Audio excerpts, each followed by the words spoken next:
Welcome to the Peds Ethics Podcast, where we talk to leaders in pediatric bioethics about a hot topic or current controversy. Here's your host, John Lantos, from the Children's Mercy Bioethics Center in Kansas City. Hi, welcome back to the Pediatric Ethics Podcast. I'm John Lantos. We're coming to you from Children's Mercy Hospital in Kansas City, Missouri, and the Children's Mercy Bioethics Center. On these podcasts, we talk to experts in various aspects of pediatric bioethics, and today we are thrilled to have Dr. Annie Janvier, who is an associate professor in the Department of Peds at University of Montreal and a neonatologist and clinical researcher at Hospital Saint-Justine there. She's also the mother of Violette, who was born very prematurely, and she's written a remarkable book about the experience of being a neonatologist and having a tiny preemie in the NICU. The book is called Breathe, Baby, Breathe. It was published by the University of Toronto Press just last year. Welcome, Annie. Hello. Thank you for having me. Tell us a little bit about why you wrote this book. Well, I decided to write a book that would have helped me as a parent and that could also help clinicians understand the parent perspective. When I had Violette, I was already a parent of a quote-unquote normal term child. I was a neonatologist and I was finishing my PhD in bioethics. But I felt extremely lost as a parent, as an NICU parent. I didn't feel like a parent. I didn't burst with love for my baby. I felt like I was in a totally alien world, although I had spent hours in that same NICU. I mean, I knew about the respirator, how Violette worked, the TPN, but I really didn't know how to be the mother of a baby on a respirator. What do you think made it so strange and different? Well, the world is, I think it's a different disease to the NICU or disease conditions because machines do what your body's supposed to do. I also had an incompetent cervix, but I was told not to feel guilty about that. And what really helped me is not my medical knowledge or any kind of facts that I knew very well, but the stories other parents had told me when I was a neonatologist, and I had listened to how they felt and how they felt they were crazy and when is this going to end? And that really is what gave me faith that one day this tiny gelatinous blob would actually become a real child, my daughter. I mean, I knew preemies became real children, but I didn't feel it. And it's really the parent stories that helped me.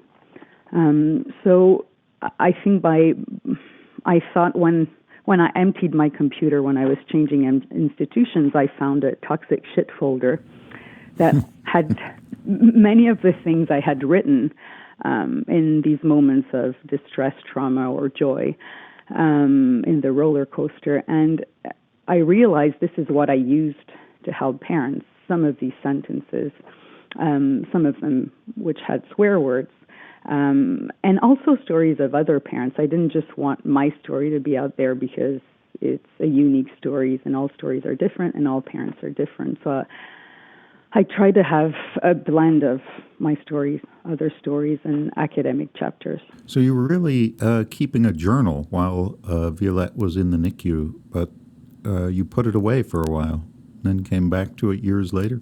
Yeah, I think I didn't really realize I was keeping a journal. Because I don't know, I never saw myself like, the unicorn diary with stickers at the end of the day. And I was actually writing to my computer, and I actually don't remember writing most of the things I wrote. I think I was too much in shock or stress or distress, and it was kind of, I guess, a release mechanism to speak about things I was afraid to speak about to others about. That's pretty amazing. How long was it before you could open that folder again? I actually fell on it accidentally. When I switched institutions and I was asked to empty my computer, I found that toxic shit folder. So that was 3 years later. A lot of it was written in English because my first language is French, but I think most of the things were too hard for me to say in English. I guess that's my interpretation. So it wasn't even translated by me because it was too hard to relive some of these moments, and some of the things I said were very crude. So it was kind of translated by somebody else, and then readapted by me. What was the biggest surprise when you read what you'd written and then forgotten about? Well, some of the very raw and crude emotions. Well, some of the things are not published. It's just 3 pages of swear words. So some of the things were incomprehensible. Also, what was hard to read is how I didn't love my daughter, or the doubts I had that I loved her, how I didn't find her beautiful, how I didn't feel like a parent, how I didn't like to hold my daughter. Things we don't often speak about in the neonatal world, and that are very hard to actually speak about, to say, well, I don't love my daughter, is this normal? But when you actually tell parents it's normal not to feel like a parent, some of them will open up. And do you think that's because the NICU environment is so alienating, so foreign, so scary? Well, I didn't. That's what's funny is I didn't find it scary. I can intubate kids, and I'm not scared of babies, and I'm not scared of the ICU. It's where I work, but I think it's different. You kind of become a parent in a very abnormal way. You don't know your child yet. There's no relationship. It's very hard to bond. The child is not smiling. There's no reciprocity yet. And I think for other disease processes, that happens before, a child has an accident, but, he's Thomas and he likes this and that, and he likes to be soothed with that specific song and held in this manner. And there's ways that you learn to be a parent to a specific children that you become a parent of a baby who also looks strange. They're not very cute babies, the extreme preterms. And it's very hard to find yourself also in a situation where because of your body malfunction, your baby's there, and now technology's playing the mother role. I think that's all important aspects. And in addition to writing the book, you've also done a bunch of research where you've talked to other parents. What have you discovered from that work? From the work of how they feel, or the parental perspective? Yeah. Well, what I've discovered is we're very factual in neonatology about often describing the field and the children with deficits, death and disability, as opposed to survival and quality of life. And what you ask parents about what is important, it's very different often to what doctors think parents think is important. So, for example, all the facts that we give parents wanting to help them in a standardized fashion, parents often want personalized information. What does that mean for them? So, for example, the percent risk of cerebral palsy is 8% when you're born less than 28 weeks. We'll try to tell this to parents using pictograms but what does cerebral palsy mean for that family? And what family you want to know, and what I wanted to know as a neonatologist, and realized there's not many people who had examined that. There's Sarosh Segal who had examined that, is will she be happy? Will she have friends? Will she be independent? How can I be a parent of the disabled kid? What do other parents do? How can I prepare in a practical sense? So not just a tag of medical deficits, but also the functionality, what it means for the baby and the family unit. In an optimistic fashion, too, as well as realistic, to say, it'll be okay one day. You're stronger than you think, and you'll be able to rewrite your story, because most of us are. But the way it works in neonatology is very pessimistic and scary. Even as a parent who knew all the statistics, it's always presented in a glass half empty kind of fashion. So where do you start now when you're going in as the neonatologist, talking to someone who's in labor at 23 or 24 weeks? What's your opening line? Well, I say why I'm here. Most parents think they don't know what a neonatologist is. They think it's a kind of religion sometimes. Why I'm there doesn't mean that they'll deliver prematurely. Do they have a name? What do they know about why they're there and why I'm here and what is important for them to know? And often with just these three questions, we're able to have some kind of dialogue. But also what scares them the most, what can I do to help? And to actually personalize the consultation. Some parents want a lot of information. Other parents want just basic facts. What kind of parent are you? And to personalize the decision.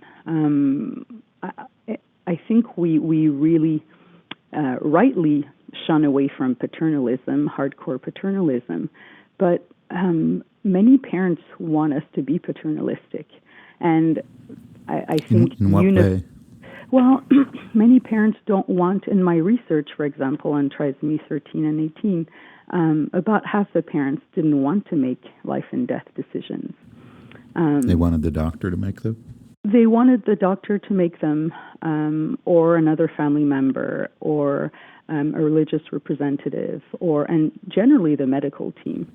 Half the parents. The other parents, some of them didn't want anything to do with shared decision making. They wanted to take the decisions on their own. And some of them wanted shared decision making, but in fact, less than half parents wanted shared decision making, about 30%. So the way I engage with parents, it's, these decisions are very hard. It's normal to feel overwhelmed. Some parents say they can't take these decisions. They say it's for other person to decide. Others say they want to make decisions on their own, and others want us to make these decisions together. What kind of parent are you? And I think it's some parents, other parents is important, as opposed to, do you want information? Or do you want to decide? So that as a parent, you think, okay, what are they going to think if I say, no, I don't want information, and they're wanting to speak about my child? I'll look like a bad parent. So you say yes, then you don't listen to the information necessarily. But by acknowledging parents are all different, and all these ways to decide or think are okay, and they're valid, then parents feel like an opening, like, oh, if other parents take these decisions that way, it's fine if I feel that way too.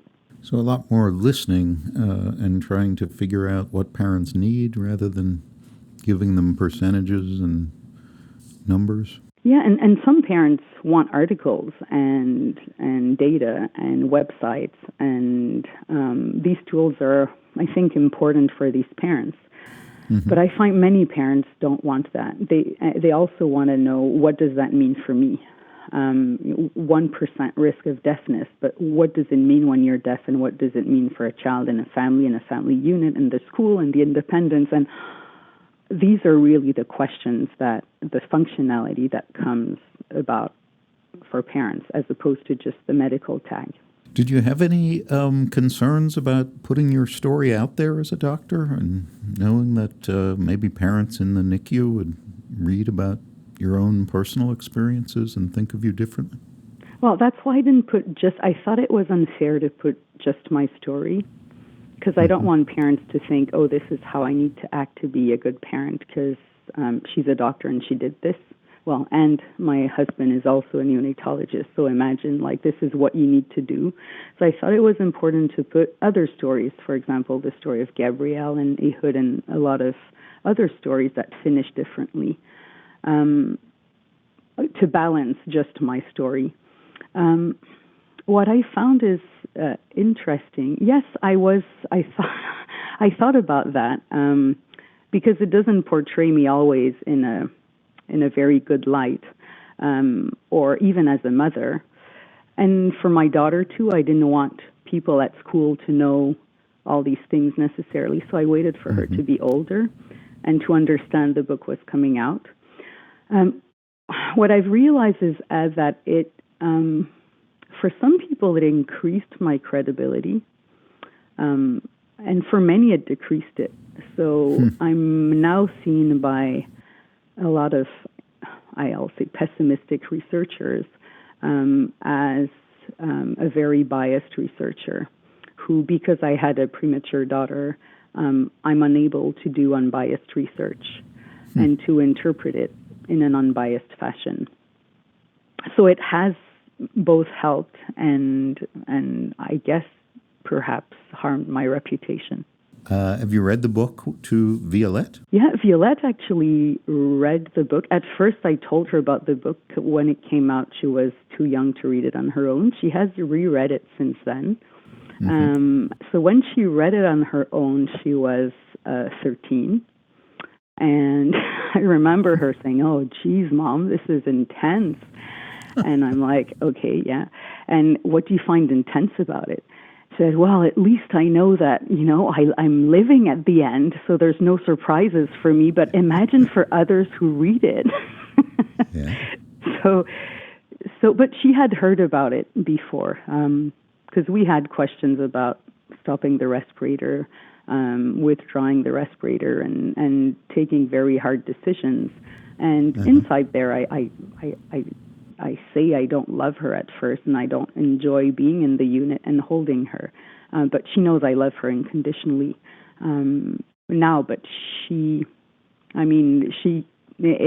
it was important to speak about it too before she read it. And that seems to be one of the main take-home messages of the book, that you go through a roller coaster of difficult emotions when you have a critically ill baby in the NICU, but they pass, and doesn't mean you're a bad parent. Yeah, you're right. But it's very hard to realize that when you are a parent in the NICU, and we can make it much harder as neonatologists of pointing out, oh, there's always a risk and there's a risk, and oh, your baby's fine today, but he can still be septic tomorrow. And we don't necessarily validate emotions of it's normal to feel crazy. Some parents feel crazy. You won't always feel disoriented like you do now, for example. And our rigid care models can sometimes inadvertently harm parents. For example, a nurse who says, oh, you'll take Violette in skin to skin. You'll love it. It'll be so great. Parents, they just find this is the best moment of their life. Then you hold her and you're like, geez, I hate this. I wish I wasn't here. I don't feel like a parent. Why don't I feel like this? So the whole world of, for example, the new parent integrated care can harm parents. I didn't want to present my daughter on rounds. I actually know how to present on rounds. I'm a neonatologist. I didn't want to give ASH feed her. I know how to insert the tube. I'm a neonatologist, but I didn't feel that as a parent that was something I should do.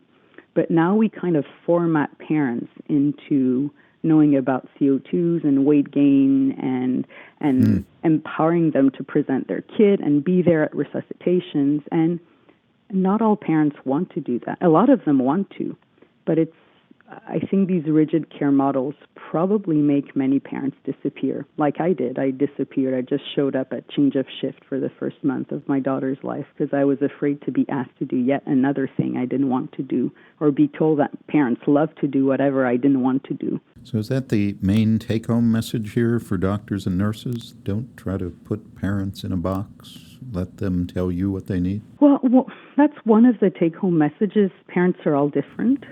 And that's the sentence, some parents, other parents, is very important. Like some parents want a lot of information and others just want to know, the crude numbers of the day. And if this is normal for a 26-weeker, what kind of parent are you? Listening to parents, acknowledging emotions too, and validating them. So important. And I think for clinicians, empowering parents into what they can do and how they can reorganize their routine to what they can control and what they can't control. And I think that was the most important thing as a parent. parent is perhaps parents want to know all the facts because they feel they can control something, but the facts don't help you control if your baby will have a high CO2 or not.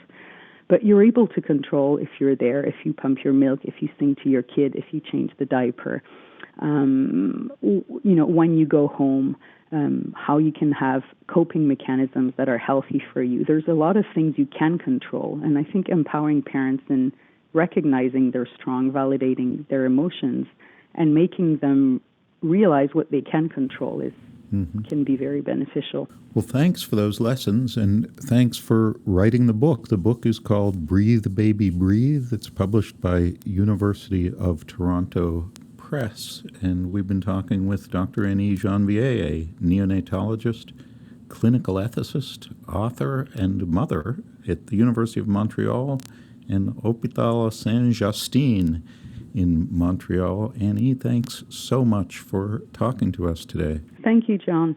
Thanks for having me. This is John Lantos from the Pediatric Ethics Podcast, coming to you from Children's Mercy Hospital in Kansas City, Missouri, and the Children's Mercy Bioethics Center. Thanks for listening.